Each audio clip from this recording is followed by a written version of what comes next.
क्या तुम वही हो जिसे आजकल वन पीस के चैप्टर्स पढ़ना बोरिंग लगता है? नहीं। अच्छा ठीक है, पता है मुझे चैप्टर्स थोड़े डल चल रहे हैं, बट भाई वन पीस कभी डल नहीं हो सकता, क्योंकि आखिर हर चैप्टर के बाद आने वाले चैप्टर्स की जो हाइप है वो काफी बढ़ जाती है। बट इन्हीं चीजों के बीच में चैप्टर एक्सप्लेनेशन के टाइम पे कुछ ऐसी चीजों के ऊपर बात करने का टाइम नहीं मिलता जो कि वन पीस को और ज्यादा इंटरेस्टिंग बनाती है। अब काफी लोग तुम में से ऐसे होंगे जो बस चैप्टर का कंटेंट देखना चाहते हैं, and that's a good thing. But अगर तुम चैप्टर पढ़ने के बाद वीडियो एक्सप्लेनेशन देखने के बाद भी वन पीस की मिस्ट्रीज, थ्योरीज, अपने ओपिनियंस को लेकर डिस्कस नहीं करते हो, you are missing the meaning of One Piece. But खैर, मैं वन पीस का मीनिंग समझाने नहीं आया, बल्कि आया हूँ चैप्टर 1107 की बात करने। लेकिन इस बार मैं तुम लोगों के साथ साथ दुनिया जहां की दिमागी ताकत को यूज करके ऐसी मिस्ट्रीज की बात करूंगा जो कि भाई हर चैप्टर के अंदर अधूरी रह जाती है। सो भाई कंबल के अंदर मुंह छुपाओ और आई मीन वीडियो का मजा उठाओ भाई। तो सबसे पहले इस बार कहानी में हम एंशिएंट रोबोट को लाएंगे, क्योंकि चैप्टर 1106 में हमने भाई दूसरी बार देखा कि उसकी आंखों में लाइट जली है, जिसने ये तो कंफर्म कर दिया कि जो एंशिएंट रोबोट का पावर सोर्स है वो एक्चुअली निका की हार्ट बीट या फिर ड्रम्स ऑफ लिबरेशन से कनेक्टेड है। अब मैंने यहाँ पे ड्रम्स ऑफ लिबरेशन इसलिए कहा क्योंकि करीब 200 साल पहले इसी एंशिएंट रोबोट ने रेड लाइन की चढ़ाई करके मैरीजर्स के ऊपर अटैक किया था, बट इवेंचुअली ये पावर ऑफ हो गया था और इसे डिस्ट्रॉय करने का ऑर्डर दे दिया गया। लेकिन जो साइंटिस्ट थे उनकी क्यूरियोसिटी ने इसे जिंदा रखा। सो भाई, अगर इस एंशिएंट रोबोट का पावर तो सच में निका की हार्ट बीट है, तो आखिर ये 200 साल पहले कैसे एक्टिवेट हो गया? क्योंकि लूफी का जो डेलफुट है वो तो भाई 800 साल में किसी ने अवेकन नहीं किया। Which led to the solution की मे बी एक सॉन्ग या फिर रिदम से चलता है, which is actually drums of liberation, और किसी ने 200 साल पहले इसके आगे वो प्ले किया होगा जिससे जाग गया था और वॉइड सेंचुरी में जो ऑर्डर से उसको फॉलो कर रहा था, which is to fight the enemy atop Red Line. जिसको लेके मैं थोड़ा सोच में आ गया कि क्या इस एंशिएंट रोबोट का जो कनेक्शन है वो बुकानियर से हो सकता है, क्योंकि अभी जस्ट हमने देखा जो कुमा है उसके पास खुद की कॉन्शियस नहीं थी, तब भी वो बॉनी को प्रोटेक्ट कर रहा था, और वेगापंक ने बुकानियर्स की कोई स्पेशल ट्रेट की बात करी थी। सो मे बी उसका कनेक्शन सोल के साथ हो सकता है, और यही सेम कॉन्सेप्ट से ये वाला रोबोट चलता हो, मतलब एंशिएंट रोबोट के अंदर सम काइंड ऑफ सोल हो और वो ड्रम्स ऑफ लिबरेशन यानी कि जॉय बॉय के लिए काम कर रही हो, मच लाइक कुमा जो कि करंटली बॉनी के लिए काम कर रहा है। वेल, अब एंशिएंट रोबोट को तो हम जल्दी एक्शन में देखेंगे, लेकिन उससे पहले चैप्टर 1107 के अंदर जो भाई सैटर्न है वो बॉनी को मारने का ट्राई करेगा, क्योंकि अब बॉनी के पास सारे कुमा जैसे दिखने वाले पैसिफिस्टर्स का कंट्रोल था और वो पैसिफिस्टर्स मरीन्स की शिप को डिस्ट्रॉय कर रहे थे। सो सैटर्न का बॉनी को मारने का ट्राई करना ज्यादा अनएक्सपेक्टेड नहीं होगा, लेकिन उससे पहले अगर एटलस को मालूम था कि जब बॉनी और पैसिफिस्टर्स को कंट्रोल कर सकती है, तो क्या ये बात वेगापंक यॉर्क को मालूम नहीं थी? और अगर उसे मालूम थी तो ये बात उसने गोरोसे को क्यों नहीं बताई? मुझे लगता है कि या तो यहाँ पे यॉर्क ने सोचा होगा कि बॉनी यहाँ पे आने वाली तो है नहीं, तो इस बात को गोरोसे को बताने का क्या फायदा, या फिर वेगापंक ने एटलस को ये इन्फॉर्मेशन यॉर्क के बिट्रेल के बाद दी हो, क्योंकि यही तो सिनेरियो बनते हैं जिसमें यॉर्क ने इन्फॉर्मेशन गवर्नमेंट को नहीं दी होगी। लेकिन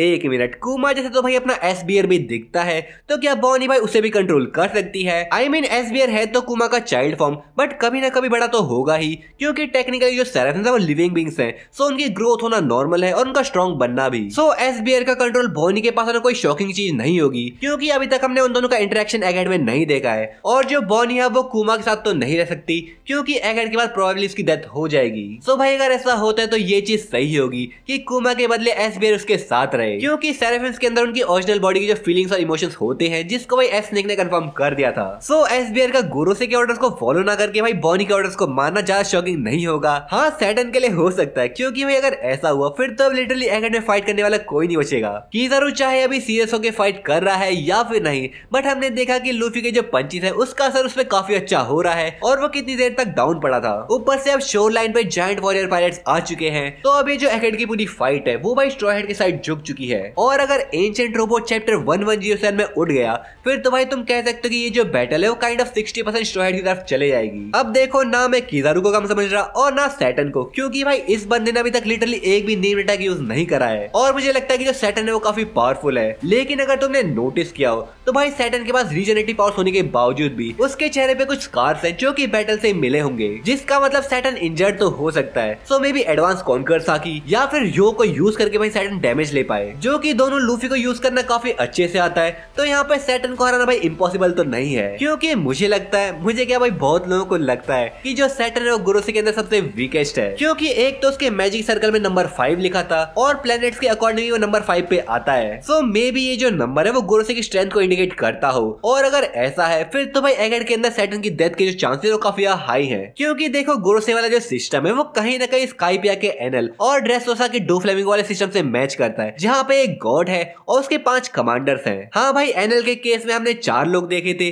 बट काफी लोगों का मानना यह है कि जो बैड मॉन्क उरोक है वो भाई पहले एनएल के साथ ही होगा, बट वो एनएल को बिट्रे करके सी में चले गया था। और ऐसा सोचने की वजह यह है कि हमने स्काइपिया के अंदर 4 डोर्स ऑफ ऑडियंस देखे थे जो कि एनएल के कमांडर्स के लिए थे, बट साइड में हमने एक और डोर देखा जिसको काइंड ऑफ डिस्ट्रॉय कर दिया था। और ऊपर से उरोक की जो रेस और अपीयरेंस है वो एकदम सिमिलर है। और फिर जो बाकी 4 कमांडर्स बचे थे उनमें से एक की डेथ पहले हो गई थी।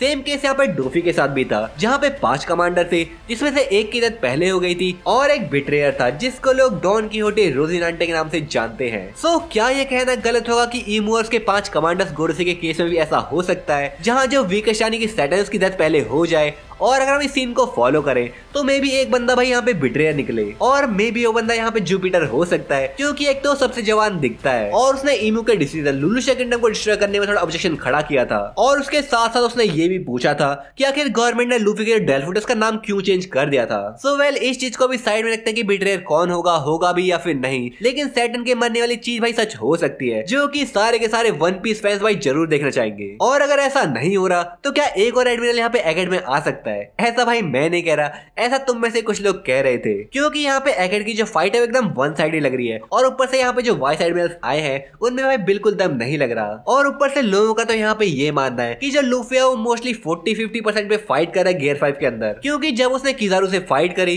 तब लूफी सेकंड टाइम गियर 5 को यूज कर रहा था, ऊपर से उसका जाइंट बनना और गियर 4 को यूज करना, इन सब चीजों ने भाई लूफी की बॉडी पे काफी प्रेशर डाला। इस वजह से नहीं कि वो सीरियस होकर फाइट कर रहा है, बल्कि इस वजह से कि अभी उसने जो पावर से मास्टर नहीं करी है और किसी नॉन मास्टर पावर को ओवर यूज करना ऑब्वियसली इसकी बॉडी प्रेशर डालेगा ही। लूफी यहाँ पे जितना ज्यादा लाफ करेगा उतना भाई वो स्ट्रॉन्ग बनेगा और सीरियस होगा। यही भाई गियर 5 का लॉजिक है, जिसका मतलब लूफी अभी जो तीसरी बार गियर 5 को यूज कर रहा है, इस टाइम में लूफी काफी स्ट्रॉन्ग होगा। अब नीका एगेड में है, जायंट्स नीका के लिए यहाँ पे आ रहे हैं। बॉनी ने नीका को देख लिया, वेगापंक नीका की बात कर रहा है, सैटर्न भाई नीका को घूर रहा है और जो एंशिएंट रोबोट है वो नीका के रिदम से यहाँ पे अवेकन हुआ है। सो मे बी काफी जल्द हम एक बैक स्टोरी देख पाए जो कि वॉइड सेंचुरी और नीका पे फोकस्ड होगी। बट फिलहाल इससे पहले तो यहाँ पे लोग जोरो को देखना चाहते हैं कि आखिर वो है कहाँ पे और क्या कर रहा है। अब लास्ट चैप्टर में तो वो मेरे साथ था। अरे जोरो, तू चैप्टर छोड़ के फिर यहाँ पे आ गया? अच्छा चल, आ ही गया तो आजा महफिल जमाते हैं। बट मैंने उसे वापस भेज दिया है, सो अगर वो रास्ता नहीं भटकता